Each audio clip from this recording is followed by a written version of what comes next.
So silver and gold have broken through their resistance, and we're looking at a potential pullback. That's because of the bearish divergence in play.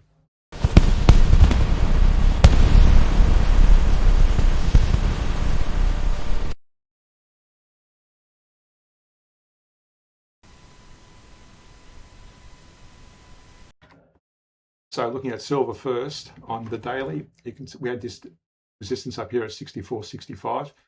It's broken very strongly through that resistance and still rising. But notice as well, we've got this bearish divergence on the daily, lower highs on the CCI. Extend that there, it's a higher highs on the price. So that's still a bearish divergence. And we're going to leave that resistance there because that's still showing no sign of a pullback.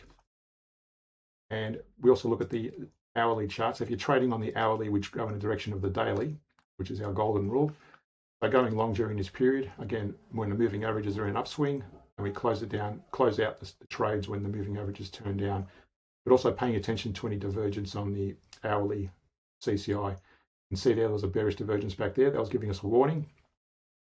You don't go short, you just get ready to close it out, and that's what you would have done when you're seeing that moving average bend down, again closing out the trade. Then going long again whenever both the moving averages and the CCI of the price and the moving CCI start in an upswing, paying attention to any bearish divergence and closing out when the moving averages turn down. And where we are at the moment, you'd still be in a trade at the moment because both CCI and price are in an upswing, and you'd be waiting for that to start breaking down before closing out any trades. You could have got in here. I like to take profits. So during these little periods, you can see where that closes out. I like taking small profits and then re-entering. That way you're sort of collecting all your pennies, assuming you're not going to get burnt too much with margins or any other brokerage or slippage costs. So at the moment, still bullish on the hourly and the daily, so going long only, but just be mindful of that bearish divergence.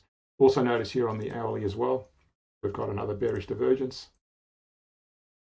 So again, that could pull back, well, very likely will pull back, but we don't know how strong it's going to be. And in this case, I've drawn a target range here. Let me just go back to this one for a moment. In terms of a Fibonacci retrace, again, it's a bit early to draw a Fibonacci retrace because you can see it's gone up fairly high up there. And we move that up to that 23-38% range. So that's our new daily retrace target as a minimum. And on the hourly, again, assuming it pulls back from where it is at the moment, we take it back to that level before the divergence started, and that'll be our minimum retrace on the hourly. So again, that's assuming it pulls back from there. Of course, it looks like it's going to keep going higher, which means we have to then readjust the Fibonacci target range. So for gold, again, that's also broken through the resistance, still making new highs. And again, likewise, we've got a bearish divergence. Higher highs on the price. This is the same period, lower highs on the CCI. And for this one, let's readjust that target range. I'm going to move that to 23-38% range. It'll be there. That's our minimum retrace, assuming it pulls back from where it is at the moment, and very likely it's going to go higher. So don't go placing short orders on it.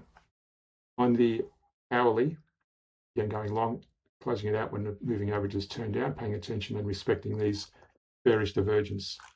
And where we are at the moment, you can see there that's already starting to develop a bearish divergence. And probably a bit too early to draw this yet. As soon as that pulls back, that's probably when you start drawing these Fibonacci retraces. So that's already a bearish divergence. I won't draw the target for it because it's very likely going to keep going higher. But at the moment, you'd wait for that CCI to break above that moving average to take long trades. If you like some share trading ideas, why not subscribe to the Patreon page? These are some of the trades we've taken so far this month in December, and they've returned 8,500 Aussie dollars. And in percentage terms, that's 4.82% so far this month. So if you annualize that, that's a pretty good return. Again, reference the Patreon page, links in the description below. Hit that like and subscribe button to support the channel. Thanks for watching, and see you in our next update.